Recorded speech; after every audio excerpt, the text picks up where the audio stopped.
With any other mitzvah that we do, we say the bracha before we do the mitzvah. There are exceptions to the rule, but generally speaking, we say the bracha before we do the mitzvah. One of the exceptions is when you light candles, say the bracha afterwards. You wash your hands from bread, you say the bracha after you wash your hands, but generally we say the bracha before we do the mitzvah, in advance of the mitzvah. The same with Lulav Etrog. The mitzvah is to hold the four species together. You have to have it supposed to have it in two separate hands, not in one hand. So the lulav, the dasim, and the ravas have to be together. We tie together, as we do, we tie together. Esrog in the other hand, and we put it together. That's the mitzvah. Yeah. Does it matter which one we hold in which hand? What do you mean? Like I know we're saying Shema, we hold. Righty, lefty? Yeah. No, if you're righty, you should have the lulav in your right hand. The mitzvah is actually just the fact that you took it in your hand, that itself is a mitzvah. The shaking is already doing the mitzvah a little nicer, which should be done. But actually just the taking it in your hand, that's already the mitzvah. So we actually pick up the lulav in one hand, and then we say the blessing.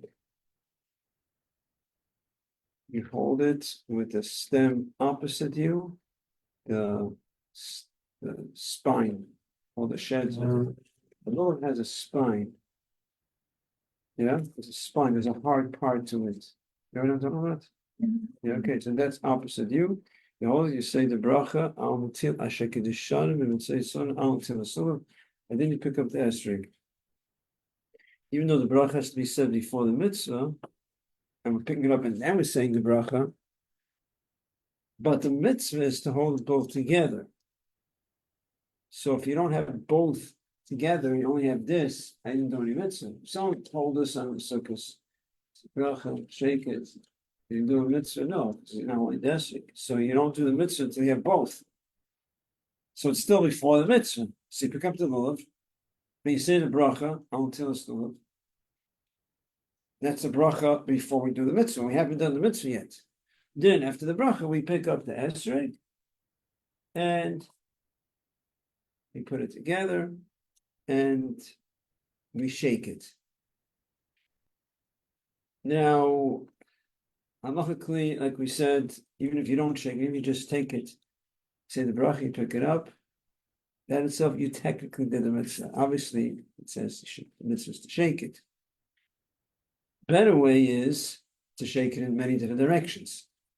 There are those that say, I wrote down, some right that women, they don't need to shake in all directions because they're not even obligated. So if they just take it and shake it a little bit, it's also good enough. Obviously, it's nice if you could shake in all directions. If not, you go on with time and they just, whatever, with little kids, it's fine. So if you could shake in all directions. Now, it's all done standing. Every time you say a bracha on a mitzvah, it's done standing, with some exceptions. Like when you separate challah, you can do it sitting. So generally, a bracha on a mitzvah is done standing. There's a big misconception with brachas in the morning. A lot of people will just say brachas in the morning sitting down, all the brachas, but actually when you say a bracha on the Torah, brichas HaTorah has to be done standing. So you say the bracha shekidishanim and say son al lulav, and then the first day, then you pick up the etrog. The first day you also say shechianu while you're holding it like this before you put it together. So all the other days you say al lulav, then you pick up the etrog, and you put it together and you shake. The first day after you say al lulav, you pick up the etrog and you say the bracha shechianu. Don't put it together yet, just say shechianu. You finish shechianu, then you put it together. Should be a little bit on the slant, slightly like this. This is like this. And then you shake. How do you shake? So first of all, you're facing east. Okay, so east is here. Okay.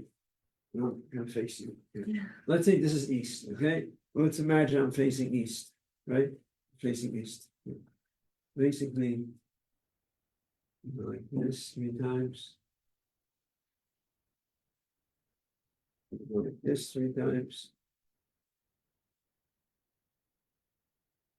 This 3 times.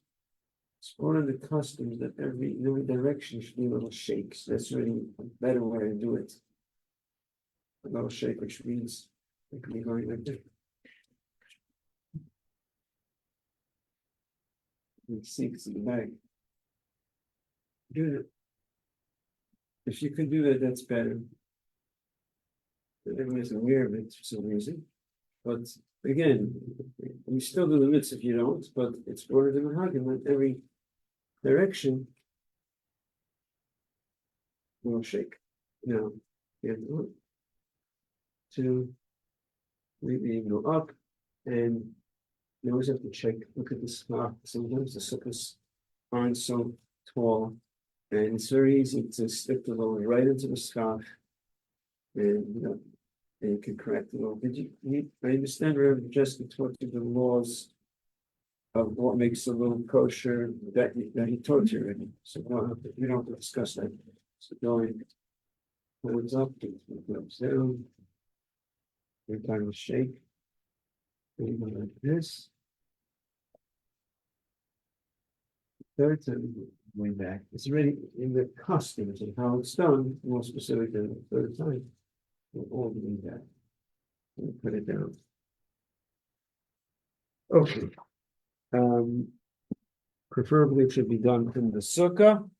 It doesn't have to be done in the sukkah, but preferably it should be done in the sukkah. Children. Anyways, any awareness of children on the first 2 days of Sukkot, how we deal with them? Comes to the mitzvah of Reuven Esrog. The first 2 days of Sukkot, especially the first day, you don't want to give Reuven Esrog to a child unless all the adults are already benched. Because there is an issue, there's a technical issue in halakha in terms of transferring ownership. For a child, a minor does not have the ability to transfer ownership. Which means if on the first, let's say, first day, Sukkot, I finish benching, I give it to my child, he's under Bar Mitzvah to bench, give it to him, so he can do the mitzvah, he does the mitzvah, then he gives it back to me. What happened now is, I gave it to him, because to do the mitzvah has to be theirs. First two days, at least the first day, saying the first 2 days because we keep 2 days the same, but the main thing is the first day. It's second day, not like it's an argument whether we treat it the same like the first or not in terms of Reuven Esrog. Okay, so you get what I'm saying? Say first day of first 2 days, you get that? In terms of everything else, in terms of kiddush, davening, it's the same the first 2 days, exactly the same. There's no difference. In terms of Reuven Esrog, do you treat the second day like the first day? There's an argument we treat it like the first day. So I'll say the first day. We understand some people say it also applies to the second day. No. So the first day, I give it to my child, and the first day, was this discussed that the world has to belong to you? Reuven Esrog, the first day must belong to you to do the mitzvah. So who gives it to you? Give you permission. They lend it to you. Permission, 100% permission. It's not yours.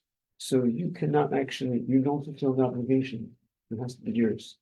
It means if I want to give it to my child in the mitzvah, it has to come there. So I'm giving it to them. What's the problem? Give it to them. And give it back to you. Give it back. They can't give it back to you. I mean, they can. Halachically, they cannot transfer ownership back to you. So therefore, rabbinically, they could. I'm not saying they can't. Okay, but let's finish. So, Reuven Esrog, the first day is Minat Torah. So I gave it to them. They did the mitzvah, and they give it back to me. They can't give it back to me. They're not able to transfer ownership back to me halachically, which means that if I want to give it out to another adult, it's if the child owns it and the child, and to you, the mitzvah has to be yours. The child is not able to halachically transfer ownership of the Lulav Etrog. So you have an issue, how do you do the mitzvah of Lulav Etrog? If you give it to a child on the first day, and then you want to give it to another adult. Once it's after the first day, it doesn't have to be yours, just need permission, can't be a thief. If someone gives you permission to do it, to use the Lulav Etrog, it's 100%, so there's no problem. That's the issue with a child on the first day. Yes. If the child Again, I'm saying the first day, but some say it's also the second day. Keep that in mind. Okay.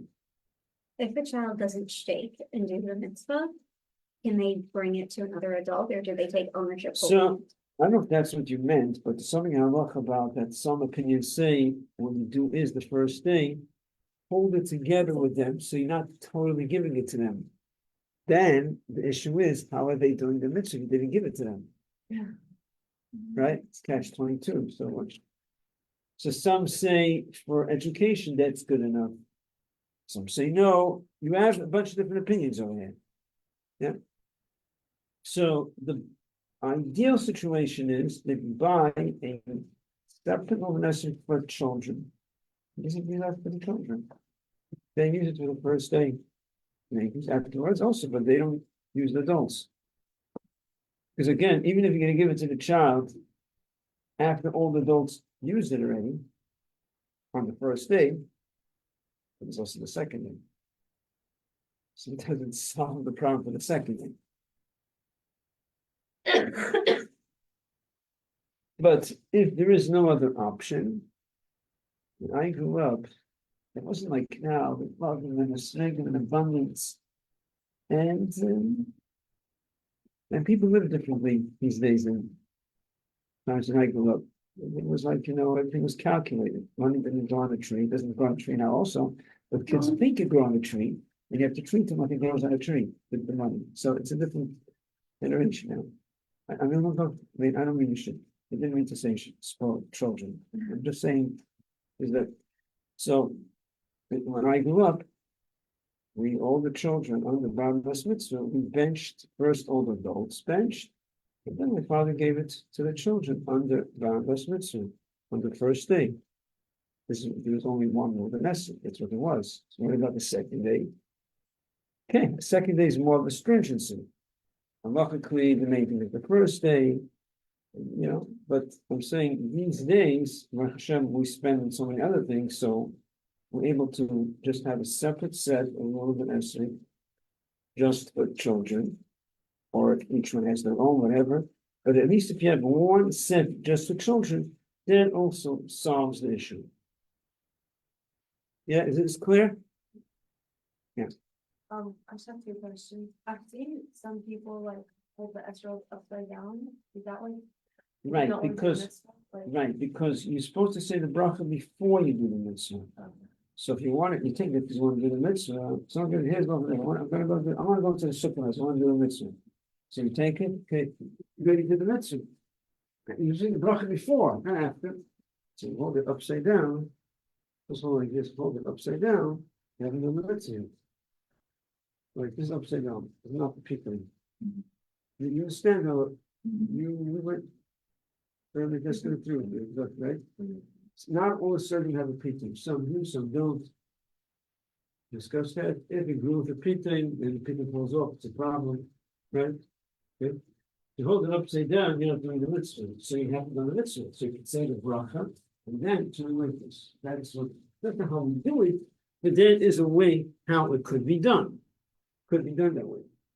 And then if you have a second set for children and they like to pass them on themselves, then did ownership ever get transferred, like in the first kids, and then every time you gave it to their siblings? Good question. So if you have a chinuch, it's called a chinuch set for children, and we pass it between each other, so what happens now? If they're not able to transfer ownership, so how does the next child do the mitzvah? How does it solve the problem? So the answer is that rabbinically they could transfer ownership. It's just in our Torah they can't. And their obligation is rabbinic.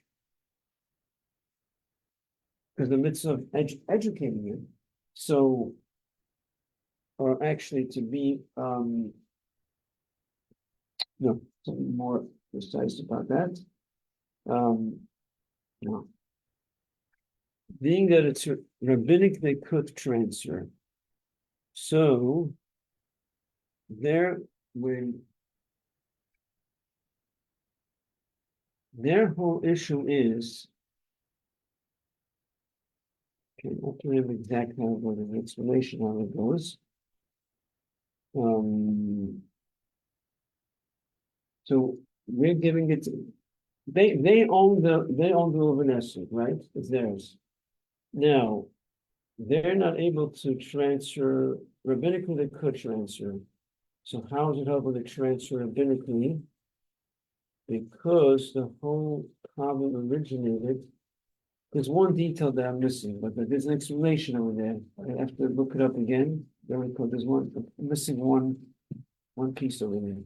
But it's not a problem. It's not a problem because it's either because rabbinically they're only obligated rabbinically, so it's good enough for them, and they're giving it to another child. So child to child, they're both at the same level. There's something like that. I don't know exactly. Look it up again. But it works 100% from child to child. Yeah, certainly. Okay. How do you know if it grew with the pitzum and it fell off versus never having happened? So honestly, I'm not sure myself. I discussed it with only years. I discussed with a few different people who work in the business. One person says only experts could tell. The reason I spoke to someone, he told me, no, there's a way how to tell. You could tell the way it sits inside. I don't remember exactly what he told me. He gave me but there's something that you could tell. But generally, you buy it. If you buy with a pitain, you make sure if the pitain doesn't fall off. And if you buy without a pitain, usually you could trust them that if you buy from an honest person.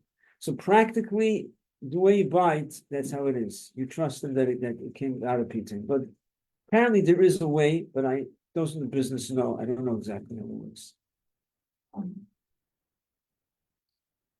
So you went through the halachas if it comes possible, the pitain falls off. You discussed that already. So you went through that already. Okay. All right. So we also need to remember Erev Tavshilin. Again, we should discuss Erev Tavshilin that we do tomorrow at Yantiv. And if someone forgets to make an Erev, you remember what it is, Erev Tavshilin, right? To be able to cook on the second day of Yom Tov for Shabbos. If someone forgets, you could do what's called a t'nai, a stipulation, and we discussed that already. It cannot be done in Rosh Hashanah, but if someone forgets to do it and they realize the first day of Sukkot, they could do an Erev Tavshilin with a stipulation. You remember how it works? Is the stipulation? Yeah? But you take the Erev Tavshilin and you say, if today is Yom Tov and tomorrow is not Yom Tov, so then so tomorrow I could cook. What's the problem? If tomorrow's the real Yom Tov, today is not the real day, so I'm making it to Shila now. Get it? Because even though we keep 2 days of Yom Tov, and we have to keep them both the same way, but in reality, there's really one day. What do you mean there's one day? Chacham want us to keep us the same exact way, so we don't become lax in the observance of Yom Tov. So both days kept exact the same way. Comes the first day, second day, same way. But being that in reality only one day is Yom Tov, so when is a situation where it's the day before, and an Erev Tavshilin has to be done the day before Yom Tov. So when it comes to the first day of Yom Tov, so we say like this. So you could make an Erev Tavshilin before Yom Tov, right? Tomorrow you can make an Erev Tavshilin before Yom Tov, but you forgot to make before Yom Tov. Now comes the first day of Yom Tov, and you realize you didn't make an Erev Tavshilin. So what's the issue is you won't be able to cook on the second day of Yom Tov for Shabbos. So being that we actually keep 2 days of Yom Tov officially, the reason is because we're not sure which day is Yom Tov. Now we are sure, but back in the days they weren't sure. But we keep it's the same style, right? So it's not any worse than them. That they in other words, now we actually know when the first real day is. But officially, we're keeping it the same way they kept it, which was they weren't sure which days Yom Tov. So keep both days the same. Okay, keep both days exactly the same. Okay, so now comes the first day of Yom Tov. So, being that we are keeping it in a manner of that we're not sure which day is Yom Tov, so we must keep both days the same. But if we're keeping both days because we're not sure which day is Yom Tov, means one day is really not Yom Tov. You get it? It doesn't contradict the fact that we have to treat that when we approach that day, we keep it the same way, keep each day seriously. But in essence, we're keeping both days because we're not sure which day is Yom Tov, like they kept it, right? So if we're not sure which day is Yom Tov, so now when it comes to the first day of Yom Tov, there's a possibility that tomorrow is really not Yom Tov. No, today we could say maybe tomorrow. If it comes tomorrow, you got to keep it. You can't play around. But it comes to the first day, you could say maybe it could be today's real the first day, tomorrow's not. Okay, so I could say, so if tomorrow is really not Yom Tov, I don't need an Erev Tavshilin. If tomorrow is the real day of Yom Tov, oh, so today's Erev Yom Tov, so I make Erev Tavshilin now. Get it? So that's how you make the Erev Tavshilin on the first day of Yom Tov. Yeah. So if someone is staying with you temporarily and they don't live with you all year round, can they be the one that makes the Erev Tavshilin with you and like holds up the challah? Why? The Balabos, the owner, whoever's in charge of the house, he makes Erev Tavshilin. So I thought you Why need the should you do it second with someone person. else? Oh, you mean you need a second person to pick it up? Yeah, You don't need a second person. There's a accepted practice is that you do it with someone else. You have that person lifting it up, but everyone else, if in case someone forgot to make an Erev Tavshilin, and it's not something that's a requirement that you must do it this way. It became the practice that everyone does it. Essentially, really, only the Rav of the city has to do it that way. But it became the practice that we do it in case someone forgot. Then if you're, let's say, the only one in the city, like this, you have everyone in mind in case someone forgot. That's the idea behind when people did it to Shilin, they give it to someone else to lift it up. To have everyone else in mind in case someone forgot. That's what it's about. It's not that you must have someone else.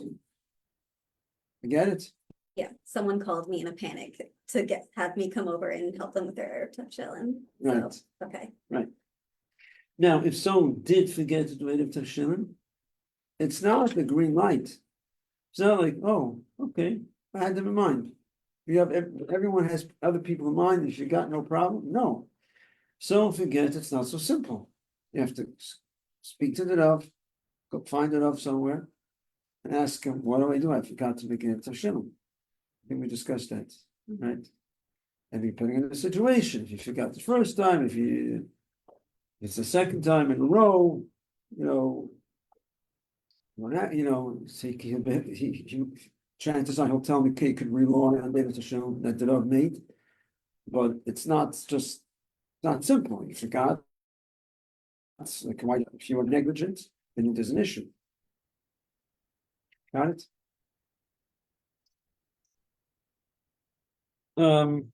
We discussed the halachas of eating in a sukkah, right? We discussed those halachas.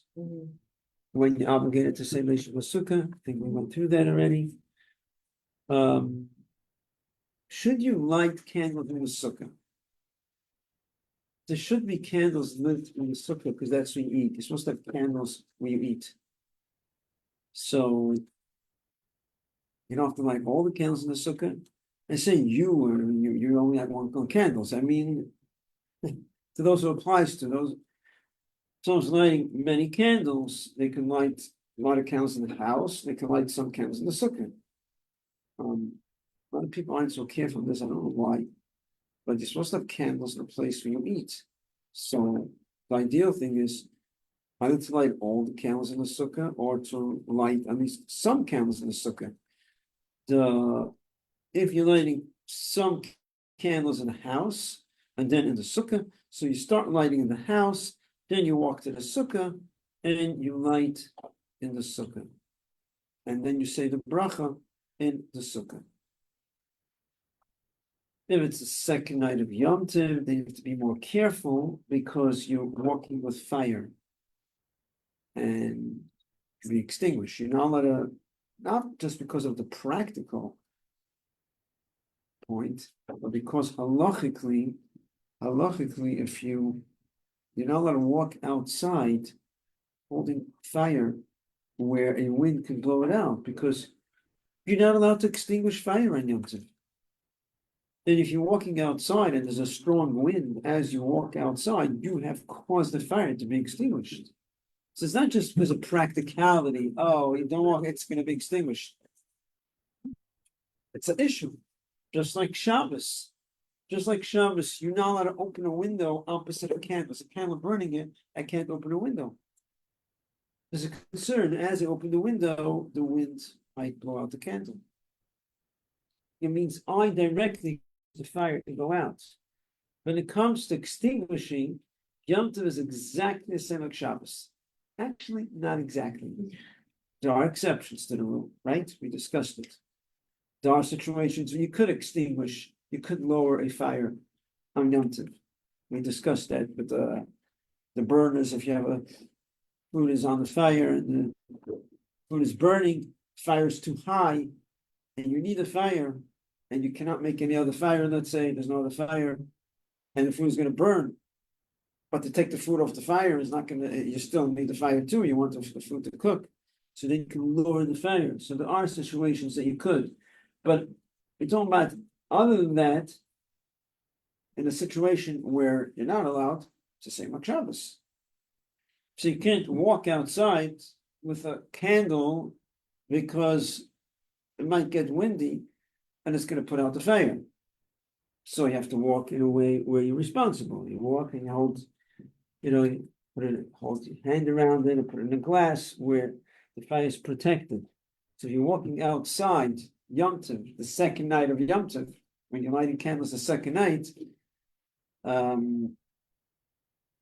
this it's going to be also the Shabbos, the second day of Yom Tov, going into Shabbos, we're going to go into the Sukkah. You have to make sure that the fire is covered so it won't extinguish the fire. Yeah, tell something? I have a question on candle lighting in general. I have always lit one candle, because that's what my sister did before she got married, and then she lit two. Someone came into my apartment and saw that I only have one candlestick. And they said I should be lighting two candles. So now I'm not sure what to do. Should we be lighting one before we're married and two? I think I missed the first part when you said, what did you say about your sister?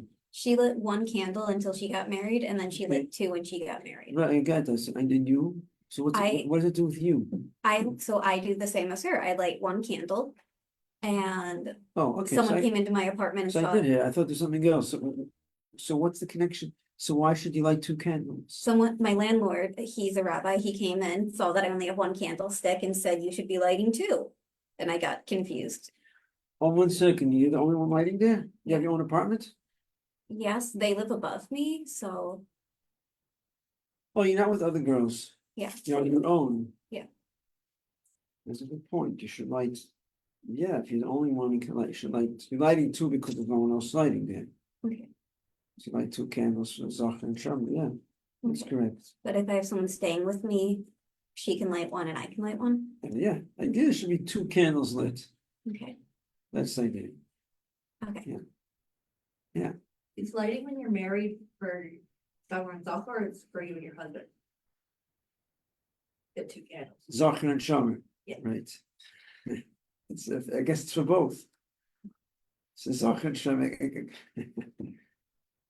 counts for both, Mr. Robin. It's a good point you're making, but it's Zachar Shomer. It's also yeah.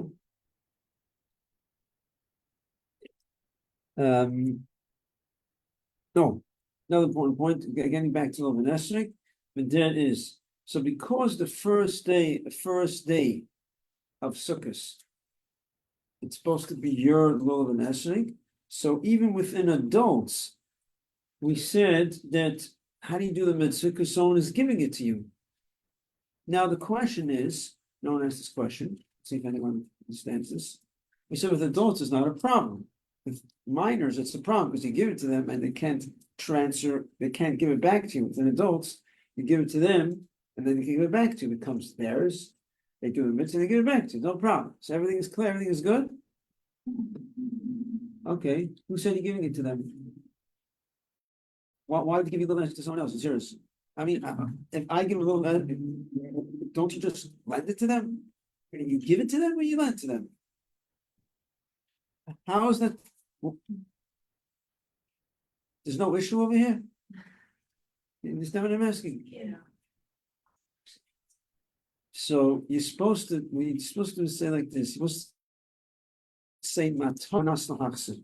When you give it to them, you're supposed to say, I'm giving to you as a matana al manas lahachser. You ever heard that expression before?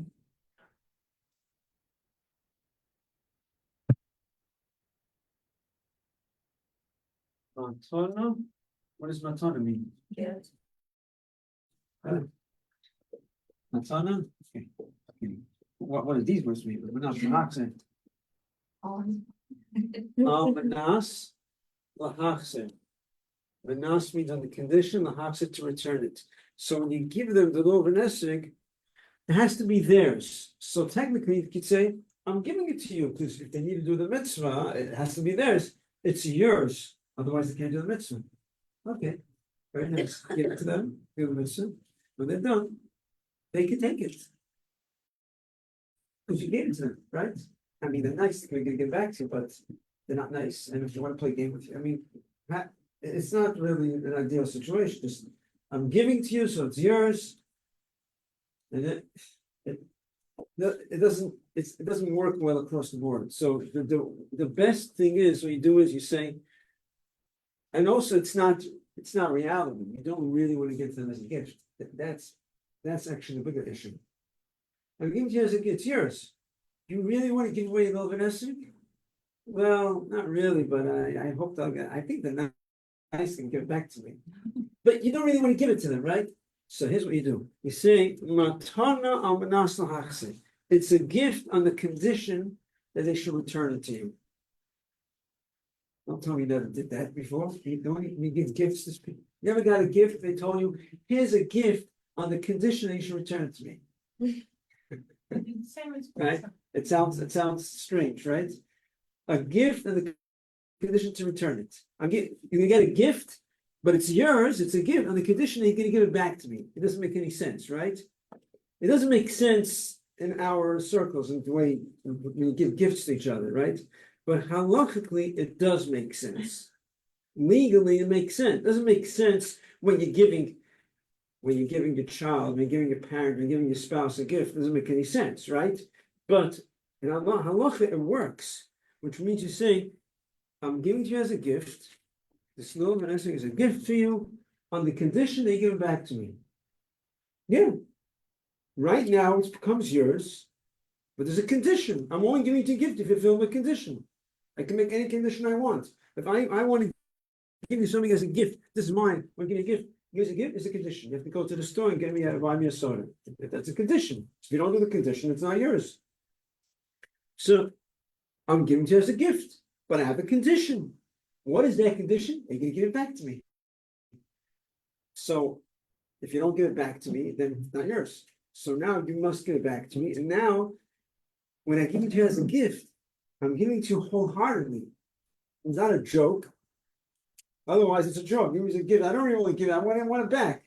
No, wholeheartedly, giving you as a gift. It's yours. If you fulfill the condition, you give it back to me. It's yours 100%.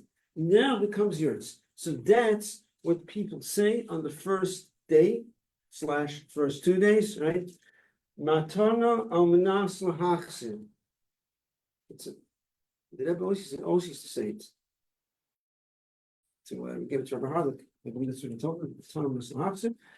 Matana manas lahachser. Clear?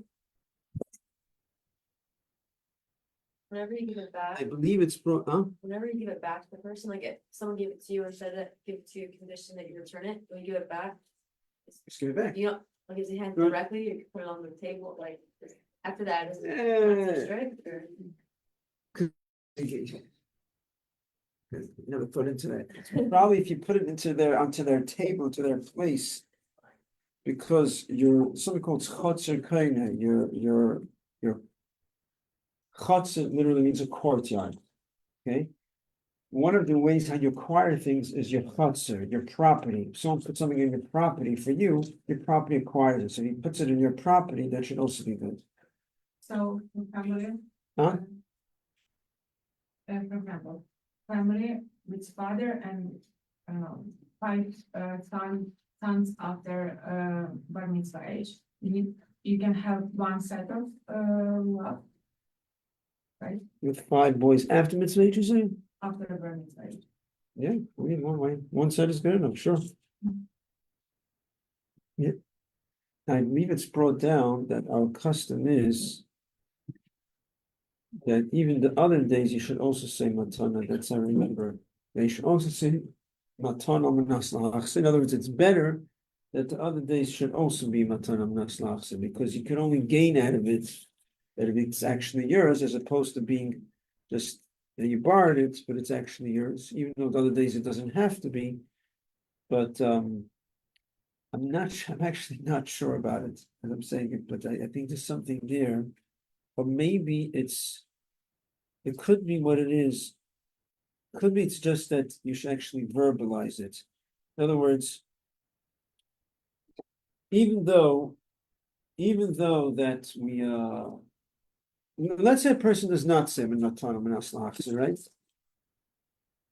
He does not say these words. It's the first day he gives it to you. Is it a problem? No, because it's in this. It goes without saying that because he's giving it to you, and he wants you to fulfill the mitzvah, so he's giving to you in a way that you should be able to do the mitzvah. The only way you could do the mitzvah is if it becomes yours. How does it become yours? What's the sensible way? That he's giving to you as a gift, the intention to return it to you. So even if you don't say it, you still do the mitzvah. But it's better that it should be said verbally. I think that's what it is. That even though it's even if you didn't say it, because that's the intention, but better that it should actually verbalize to say matana or minas lahachse.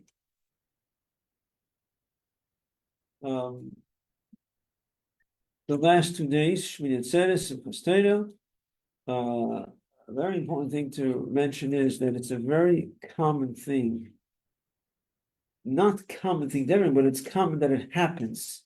Not that it happens to a lot of people, it's common that it happens that people will forget to light candles the night of Simchas Torah. Because the night of Simchas Torah is very hectic. There's a lot going on. A kafir is going here. I'm eating there. Going to kafis. I'm running in. We're going to have a kiddush in the shul. We're going to go here. And it happens a lot of times. The next morning, I didn't bench last night because I went here, then I went there, then I ran there. So something to keep in mind to remember the bench lift the night of Simchas Torah. Yeah. So all of us in the door technically, they're getting us a Lulav Etrog to shake it. They're getting each one of you? No, like, okay, no one. Right. So should we but we're not paying for it. Or should we, I don't know. So what? They're giving you a gift. Yeah, okay. It's yours. Not a problem.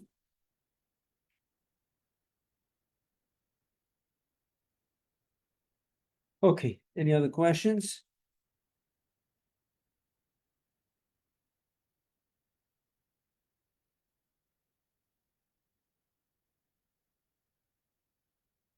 Okay.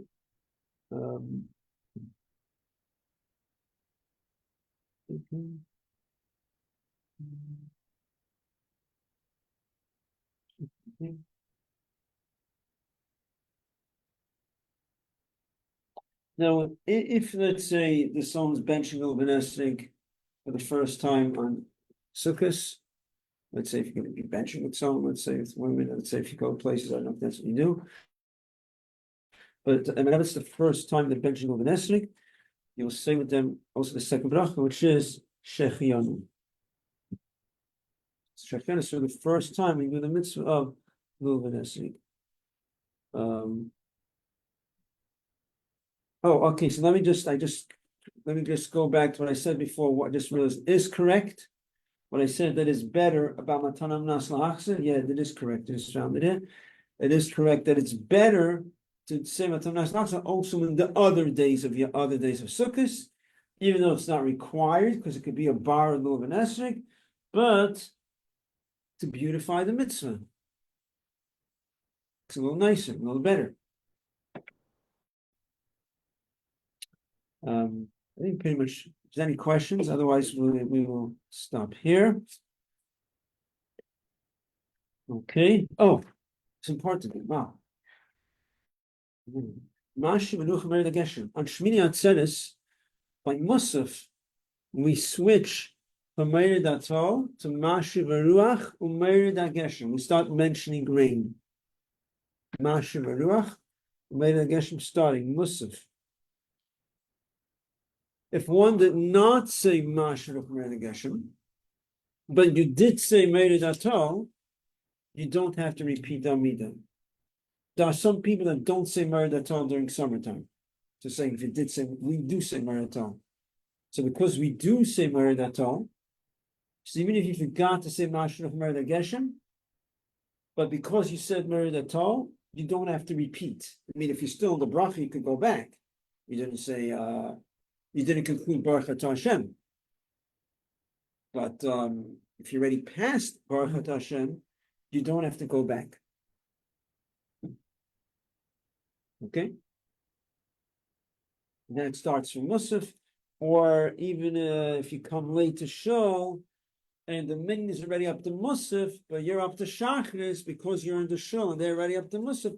Also, you already make that switch from Meir Datal to Masher Ruach, Meir Geshem.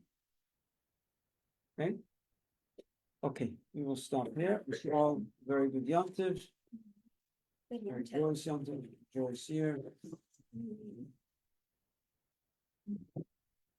Thank you, Rabbi.